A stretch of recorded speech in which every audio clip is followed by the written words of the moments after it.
வணக்கம் நண்பர்களே, விஜயபாயக் பேசுறேன். இந்த அதிகாலை நேரத்தில் உங்களை எல்லாம் சந்திப்பதில் பெருமகிழ்ச்சி. இந்த நாளை கொடுத்த பிரபஞ்சத்திற்கு நன்றி. பண மந்திரங்கள் அப்படின்ற புத்தகத்திலிருந்து நம்ம தொடர்ந்து சுய கட்டளைகளை பார்த்துட்டு வரோம். டே 1 நேத்து முதல் சுய கட்டளை, நான் ஒரு பண காந்தம், அவன் மணி மேக்னெட் அப்படின்னு நம்ம பார்த்தோம். ரைட், இதை 3 முறை சொல்லணும், 8 முறை எழுதியிருப்போம். நாம மணி மேக்னெட்டா ஒரு பண காந்தமா மாறுறதுக்கு என்ன பண்ணணும், மாறாம இருக்க என்ன காரணம் அப்படின்றதையும் நம்ம பார்த்தோம். ரைட், அடுத்தது 2வது விஷயம், நான் எளிதாக பணத்தை ஈர்க்கிறேன் அப்படின்னு சொல்லணும். எளிதாக பணத்தை ஈர்க்கிறேன், இந்த கீவேர்டு என்ன, எளிதாக. நம்ம பணத்தை ஈர்க்க முடியுதா அப்படின்னா ஒரு மிகப்பெரிய கேள்வி, ஒரு $1 மில்லியன் கொஸ்டின். ஈர்க்கவே முடியல, பணம் ரொம்ப டஃபஸ்ட் திங்கா இருக்கு. இந்த மனநிலையை முதல்ல நம்ம மாற்றணும். அது ஈஸி அப்படின்னு மனசை நம்ப வைக்கணும்.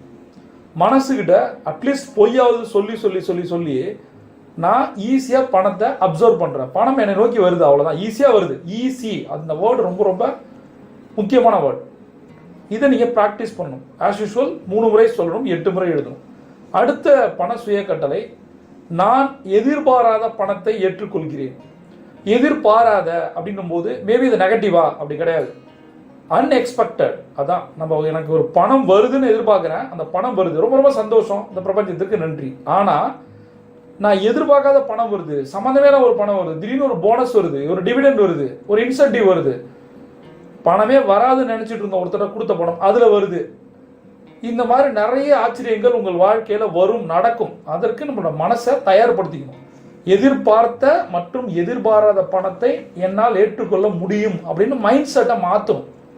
இப்போ இந்த மைண்டு பணத்தை கொண்டு வர்றதுக்கு சில பிளாக்கேஜ் போட்டிருக்கு, அதான் நம்ம பார்த்தோம் இந்த டே 1ல. ரைட், அந்த பிளாக்கேஜ் என்ன, பணத்தை பற்றி நெகட்டிவ் எண்ணங்கள், பணத்தை பற்றி நெகட்டிவ் எண்ணங்கள் ஏன் வருது, அதை எப்படி மாற்றணும் அப்படின்றத நாளைக்கு நான் சொல்லித்தரேன். இன்னைக்கு பணத்தை ஈர்ப்பதற்கான அனைத்து எதிர்ப்பையும் நான் வெளியிடுகிறேன்.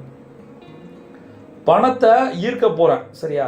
இப்போ என்ன பிரச்சனை, என்கிட்ட நிறைய சேலஞ்சஸ் இருக்கு, எனக்கு அப்டக்கிள்ஸ் இருக்கு, மைண்ட் அதை ஏற்றுக்க மாட்டேங்குது, அதை நான் வெளியில தள்ளுறேன், துரத்தி விடுறேன். எதிர்ப்பே இருக்கக்கூடாது. எதிர்ப்புன்ற வார்த்தையை நான் அதை காஷியஸாக போட்டிருக்கேன். எதிர்ப்பு என்பது நெகட்டிவ் கிடையாது. லாஸ்ட்ல சொன்ன எதிர்பாராத பணத்தை, அது போல எதிர்ப்பை நான் வெளியிடுகிறேன், விட்டுறேன், எக்ஸ்பிரஸ் பண்றேன். எனக்கு வேணாம், என்கிட்ட எதிர்ப்பே இல்லை, பணம் என்னை நோக்கி வரட்டும். இதே போலதான் மனிதர்கள் நமக்குள்ள வர்றதுக்கு, அந்த அன்பை கொடுப்பதற்கு நம்ம நிறைய தடைகளை நம்ம போட்டு வச்சிருக்கோம். அதனாலதான் அன்பு கிடைக்கல. அன்பு மாதிரி தான் பணம், சரியா? அடுத்தது, நான் பணத்திற்கான காந்தம், நான் மணி மேக்னெட். திரும்ப திரும்ப சொல்றேன், மைண்ட்ல போய் ஃபிக்ஸ் ஆகட்டும். நான் பணத்திற்கான காந்தம். செழிப்பு எனக்கு ஈர்க்கப்படுகிறது. ஃபர்ஸ்ட் நான் என்ன சொன்னேன், பணம் ஈர்க்கப்படுகிறது. இப்ப செழிப்பு எனக்கு ஈர்க்கப்படுகிறது. இந்த மாதிரியான பாசிட்டிவ் வார்த்தைகளை நம்ம பயன்படுத்துறதே இல்லை, வழக்கத்திலே இல்லை. எது தேவையில்லையோ அதெல்லாம் நம்ம பயன்படுத்துறோம். அதை மாற்றி செழிப்புன்ற வார்த்தை, அட்டகாசமான வார்த்தை. அந்த செழிப்புன்னு சொல்லி பாருங்க, கண்ணை மூடி சொல்லி பாருங்க. செழிப்பு, செல்வ செழிப்பு எப்படி இருக்கு, இப்ப நல்லா இருக்கும், உங்களுக்கு பிடிக்கும் பாருங்க. செழிப்புன்னா நார்மலா இருக்கும், செல்வ செழிப்பு. அப்ப செழிப்புனாலே நமக்கு செல்வ செழிப்பு தான். அது ஏதோ ஒரு செழிப்பு வரட்டும் வாழ்க்கையில. இந்த லாஸ்ட் இன்னைக்கு பண மந்திரங்கள் புத்தகத்திலிருந்து இன்னைக்கு 2வது நம்ம பார்க்கிறோம். 6வது சுய கட்டளை. இதையும் 3 முறை சொல்லணும், 8 முறை எழுதணும். இப்போ நான் சொன்ன 6 சுய கட்டளைகளையும் 3 முறை சொல்லணும், 8 முறை எழுதணும். இது வேற ஒன்றும் கிடையாது, ஈர்ப்பு விதியோட ரகசியத்துல ஒண்ணு, அவ்வளவுதான். 3 தடவை சொல்லணும், 8 தடவை எழுதணுன்றது. ஏன்னா 3x8 24x7 ஒரு ஃபார்முலா இருக்கு.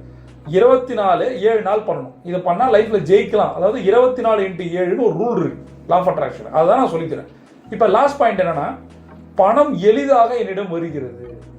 பணம் ஈஸியா வந்துட்டு இருக்கு எனக்கு, அதை நான் நம்புறேன், நம்ப வைக்கிறேன். பணம் என்கிட்ட ஈஸியா வந்துகிட்டே இருக்கு. ஏன்னா பணம் டஃபஸ்டா இருக்குன்னு நினைக்கும் போது தான் நாமளே அந்த பணத்தை டஃபா மாத்துறோம். இப்ப வருதோ இல்லையோ இதை நினைக்கும் போது என்ன ஆகும், ஈஸியா வரும். அதனால சுய கட்டளை பொறுத்த வரைக்கும் உங்களோட மைண்ட் சேஞ்ச், உங்களோட மைண்ட் ஆறா பாடி ஆறாவா மாத்தும். 10 விஷயங்கள் இருக்கு, அதுல ஒண்ணு தான் இந்த சுய கட்டளைகள். இங்க 10ம் பண்ணணும். அதற்கான டிஸ்கிரிப்ஷன் லிங்க் கீழே இருக்கு, தங்க நேரம் சொல்லிட்டு அதை முறையா பயன்படுத்துங்க. வெறும் 90 நாட்கள்ல உங்கள் வாழ்க்கை மாறும். உங்களுக்கு கடன் இருக்கா, கமிட்மெண்ட் இருக்கா, கனவுகள் இருக்கா, எல்லாத்துக்கும் அட்டகாசமான ஒரு சொல்யூஷன் தங்க நேரம். அதை முழுமையா பண்ணுங்க. பிரபஞ்சம் கொட்டி தர காத்திருக்கு. நீங்க ஒரு சாம்பியன்.